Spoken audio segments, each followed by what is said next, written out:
ఎన్ని కక్షలున్నా, ఎన్ని వివాదాలున్నా, ఎన్ని దారుణమైన చేదు అనుభవాలున్నా సరే పెద్దలు కలిసిపోయినంత ఈజీగా సామాన్యులు కలిసిపోలేరు అని చెప్తూ ఉంటారు.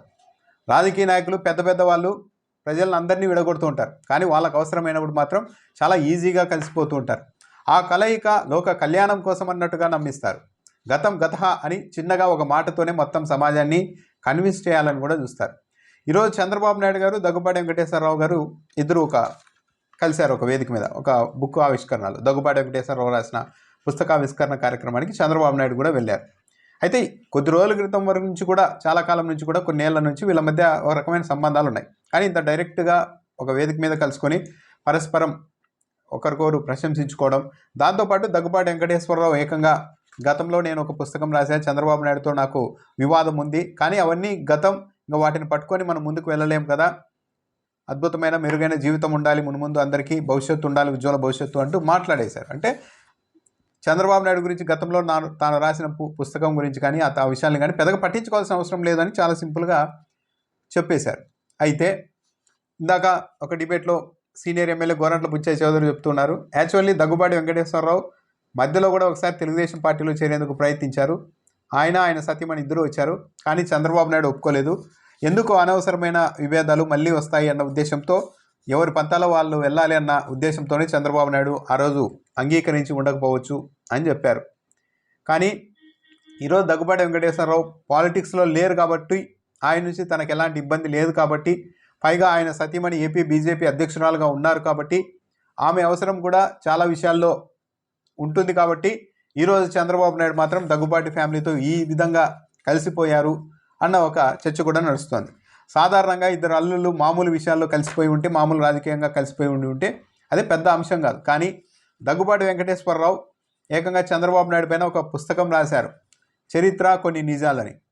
అందులో చంద్రబాబు నాయుడు గారి వ్యక్తిత్వానికి సంబంధించి చాలా లోతుగా, అత్యంత నిక్కచ్చిగా దగ్గుబాటి వెంకటేశ్వరరావు విశ్లేషించారు అనేక విషయాల్ని. అప్పటి వరకు బయటకు పెట్టడానికి కూడా ఎవరు సాహసించని విషయాన్ని కూడా నేరుగా ఆ పుస్తకంలో ప్రస్తావించారు. చంద్రబాబు నాయుడు నుంచి తనకే ఎదురైన చేదు జ్ఞాపకాలు ఎలా ఉన్నాయో కూడా ఆ పుస్తకంలో వివరించారు. అందులో కొన్ని చూస్తే, మార్టూరు ఉప ఎన్నికల్లో తాను గెలిచిన తర్వాత తనను మంత్రివర్గంలోనికి తీసుకోవాలని ఎన్టీఆర్ భావించారు. అయితే దీన్ని అడ్డుకోవడానికి చంద్రబాబు నాయుడు పత్రికల వాళ్ళతో మాట్లాడేసి పత్రికల్లో మరుసటి రోజే అల్లుడికి అందనం అనే ఒక పెద్ద శీర్షికతో కథనాలు వచ్చేలా రాయించారు. ఆ ఉదయమే ఆ పత్రికల్ని తీసుకెళ్లి ఎన్టీఆర్కి చూపించారు. ఆ పత్రికలు చూసి ఎన్టీఆర్ కూడా వెనక్కు తగ్గారు, నాకు మంత్రి పదవి లేదు అంటే చంద్రబాబు నాయుడు దగ్గుబాటి వెంకటేశ్వరరావుకు మంత్రి పదవి రాకుండా ఉండడం కోసం అల్లుడికి అందలం అన్న ఒక కథనాన్ని పత్రికల్లో రాయించి అడ్డుకున్నారని కూడా చెప్పారు.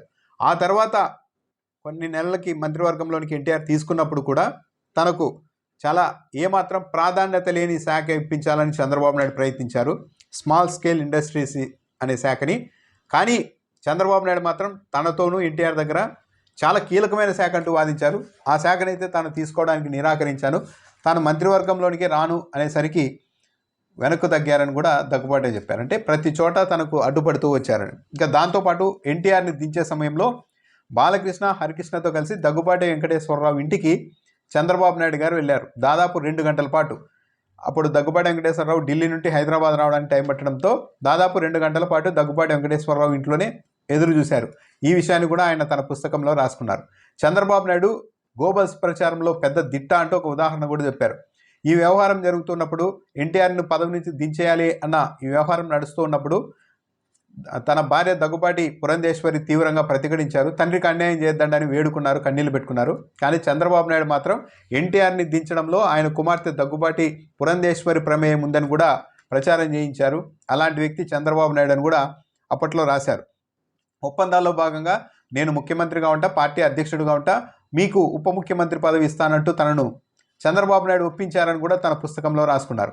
హరికృష్ణకు పార్టీ సెక్రటరీ పదవి ఇస్తే కారు నడుపుకుంటూ తిరుగుతాడలే అంటూ మాట్లాడేశారు అని కూడా చంద్రబాబు నాయుడు అన్నారని దగ్గుబాటి వెంకటేశ్వరరావు తన పుస్తకంలో రాసుకున్న ఇది కూడా ఉంది. దానికి తోడు మొత్తం ఈ జరుగుతున్న ప్రక్రియకు క్రెడిబిలిటీ రావడానికి, కుటుంబ సభ్యులంతా అందరి మద్దతు ఉంది అని నమ్మించడానికి, మరీ ముఖ్యంగా నేను కూడా మద్దతు ఇస్తున్నానని నమ్మించడం కోసం ప్రతి అడుగులోనూ నన్ను వాడుకున్నారని కూడా ఆ పుస్తకంలో రాశారు. చంద్రబాబు నాయుడిని టీడీఎల్పీ నేతగా ఎన్నుకునే తీర్మానాన్ని స్వయంగా తనతోనే చేయించారు. తొలుత ఒప్పుకోకపోయినప్పటికీ కూడా ఒప్పించి తనతోనే చేయించారు. అందుకు విచిత్రంగా బాలకృష్ణ, హరికృష్ణ కూడా మీరే ఆ తీర్మానాన్ని ప్రవేశపెట్టండి అని నా మీద ఒత్తిడి తెచ్చారు. వీళ్ళందరికీ చంద్రబాబు నాయుడు ఏం చెప్పి మాయ చేశారు కూడా నాకే అంతు చిక్కలేదు అప్పుడు అని కూడా దగ్గుబాటి వెంకటేశ్వరరావు చెప్పారు. ఆ సమయంలో ఇంకా చంద్రబాబు నాయుడు ఇంకా ఈ ప్రక్రియకు ముందు, సీఎం కావడానికి ముందు అంత ప్రక్రియ నడుస్తూ ఉన్నప్పుడు మీడియా సమావేశాలు పెట్టినా సరే నేను వచ్చే వరకు ఎదురు చూసేవారు. దగ్గుబాటి వెంకటేశ్వరరావు రావాల్సిందే, అప్పటి వరకు ఆగాల్సిందే అని కూడా మీడియా సమావేశాలని ఆపారు ఆయన. లేట్ అయితే ఏకంగా నా గదికి మనుషులు పంపించి పిలుచుకొని వచ్చేవాళ్ళు, అంత ప్రాధాన్యత ఇచ్చారు అని తొలి రోజుల్లో. దాంతోపాటు సీఎం అయిన తర్వాత కూడా ప్రతిరోజు ఉదయమే మీ దగ్గరకు వచ్చి మాట్లాడేసి ఆ రోజు ఏ కార్యక్రమాలు చేయాలన్న దానిపైన మీతో చర్చించే తాను కార్యాలయానికి వెళ్తాను, నిర్ణయాలు తీసుకుంటానని కూడా చంద్రబాబు నాయుడు అప్పట్లో తనకు చెప్పారని కూడా దగ్గుబాటి వెంకటేశ్వరరావు తన పుస్తకంలోనే రాశారు. పార్టీ అధ్యక్షుడిగా ఎన్టీఆర్ని తొలగించే ప్రతిపాదన కూడా, తీర్మానాన్ని కూడా తనతోనే చేయించబోయారు. కానీ ఆ తీర్మానం ప్రవేశపెట్టేందుకు మాత్రం తాను ఒప్పుకోలేదని కూడా ఆయన చెప్పారు. ఇంకో విషయం కూడా చెప్పారు. రజనీకాంత్ ఈ ప్రక్రియలో చంద్రబాబు నాయుడికి రజనీకాంత్ కూడా మద్దతుగా ఉన్నారు. అమాయకంగా లక్ష్మీ పార్వతిని బూచిగా చూపెట్టేసరికి రజనీకాంత్ కూడా నమ్మేశారు. ఆయన ఒకరోజు వచ్చేసి మనం ఒక పని చేద్దాం, ఎన్టీఆర్ మంచి వ్యక్తి, ఆయన లక్ష్మీ పార్వతి మాయలో ఉన్నారు కాబట్టి పార్టీ అధ్యక్షుడి స్థానాన్ని అలాగే ఉంచుదాం, ఆ కుర్చీలో ఎవరూ కూర్చోవద్దండి, ఎన్టీఆర్ మనసు మార్చుకొని నిజాలు తెలుసుకొని వచ్చినప్పుడు ఆ స్థానాన్ని ఆయనకి అప్పగిద్దామని రజనీకాంత్ ప్రతిపాదన పెడితే చంద్రబాబు నాయుడు ఒప్పుకోలేదు అని కూడా దగ్గుబాటి వెంకటేశ్వరరావు చెప్పారు. అయితే ఇలా అప్పటి వరకు తాను లేకుండా మీడియా సమావేశాలు పెట్టకపోవడం, ప్రతిదీ తనతోనే చర్చించడం, సీఎం అయిన తర్వాత కూడా మీతో మాట్లాడే ఉదయం కార్యాలయానికి వెళ్తానని చెప్పిన చంద్రబాబు నాయుడు సెప్టెంబర్ 1న సీఎంగా ప్రమాణ స్వీకారం చేసే కార్యక్రమానికి మాత్రం నన్ను పిలవలేదు అని దగ్గుబాటి వెంకటేశ్వరరావు చెప్పారు. అంటే అప్పటి నుండి ఇంక పని అయిపోయిందని చెప్పేసి పూర్తిగా పక్కన పెట్టేశారు అని. ఎవరెవరికి మంత్రి పదవులు ఇస్తున్న విషయాన్ని కూడా నాతో చర్చించలేదని కూడా ఆ పుస్తకంలో రాసుకున్నారు ఆయన. దాంతోపాటు ఇక ఆ తర్వాత దగ్గుబాటి వెంకటేశ్వరరావు బీజేపీలోని చేరిపోయారు. ఒక సందర్భంలో బీజేపీ తరఫున చంద్రబాబు నాయుడిని కలవడానికి తాను వెళ్తే, జూబ్లీ హిల్స్లోని చంద్రబాబు నాయుడు నివాసానికి వెళ్తే కనీసం లోపలికి రానియకుండా, కలవడానికి అవకాశం ఇవ్వకుండా బయటకు అలాగే పంపించేశారు అని కూడా తన పుస్తకంలో రాసుకున్నారు. 1995 ఆగస్టులో నా ఇంటి వద్దకు వచ్చి 2 గంటల పాటు ఎదురు చూసిన చంద్రబాబు నాయుడే ఇప్పుడు నేను చంద్రబాబు నాయుడుని కలవడానికి ఆయన ఇంటి వద్దకు వెళ్తే కనీసం లోపలికి రానియకుండా బయటకే పంపించేశారు. అది చంద్రబాబు నాయుడు నైజానికి పరాకాష్ట అంటూ కూడా ఆ పుస్తకంలో రాసుకున్నారు.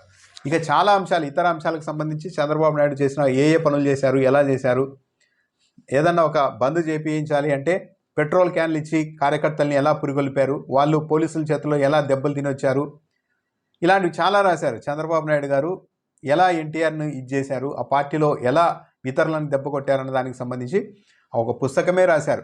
సో అలాంటి వ్యక్తి చంద్రబాబు నాయుడు, చాలా చెప్పాలంటే ఇలాంటి వ్యక్తి ముఖ్యమంత్రి కావడానికి వీల్లేదు అన్నంత స్థాయిలో ఆ పుస్తకం రాసేసి ఈరోజు సింపుల్గా వాళ్ళిద్దరూ కలిసిపోవడం, తెలుగుదేశం పార్టీ వాళ్ళంతా ఇద్దరు అల్లుళ్ళు కలిసిపోయారంటూ సంబరాలు చేసుకునే స్థాయిలో చర్చలు పెట్టుకోవడం, ఇవన్నీ చూస్తూ ఉంటే ప్రజలే కాస్త ఆలోచించుకోవాలి.